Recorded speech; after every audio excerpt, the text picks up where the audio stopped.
What's up, guys? Brian Wilson here with Forceful Martial Arts. We're an MMA academy, gym, whatever you want to call it, in Russellville, Arkansas. I'm showing you some options for MMA off kind of like dirty boxing. I do this in boxing. We have a boxing club here at the gym. I've used this same idea in kickboxing. I use it in MMA. So, and it's a really good uppercut, a rear uppercut, a hook, and an overhand. We're going to kind of turn that rear hand into an overhand, right? And we're using all this to set up a single leg, okay? So that's what we're going to be working on. And I learned this at a seminar a long time ago with a guy named Sean Shirk. He's been big in MMA. I'm sure maybe people are listening to this video now that don't know who that is, kind of sadly. But most people also don't know who his coach is, a guy named Greg Nelson.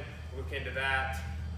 Both those guys are martial artists. They're great, inspirational people, and I've learned a lot. I've never got trained with Greg Nelson, but I watched a ton of his videos on like the clinch and just different things, worthy investment. This dirty boxing that I'm going to do is going to be kind of from like a shoulder to shoulder type perspective, right? So I'm going to come in here and I'm going to put my elbow right in his, like where his shoulder joins into his body.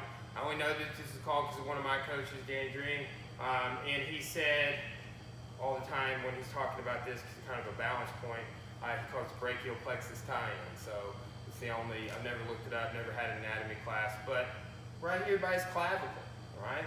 So what I'm going to do is I'm going to use like an upward elbow style technique to bump him out. Up, hook, and then, look, I like to shoot every time.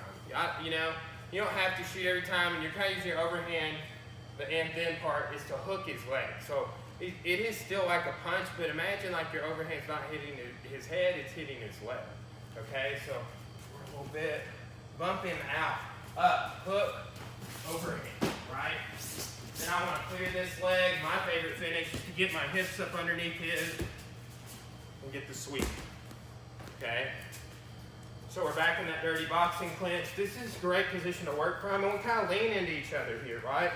So this hand's protecting, upward elbow out, get him off, hook, there. Come up into a high C, clear the leg, boom, and done, okay? Uppercut, hook, overhand. On our numbering system, that's 8-3-2 or an 8-3-4. Depending on if you're kind of straighter with that, looking at it as a cross. I've done a lot more kickboxing than probably boxing or MMA, and I throw a lot more straight rights as a byproduct of that, I think, right? So, but when it comes to MMA, in boxing, I do more overhands than I do in kickboxing. So, just an interesting observation, but this is how you kind of work that in. You would never think about a punch to the leg. You can say, unless you were doing MMA, it's illegal in boxing. You can do it in kickboxing in some organizations, but think about that overhand as picking up that single leg, right?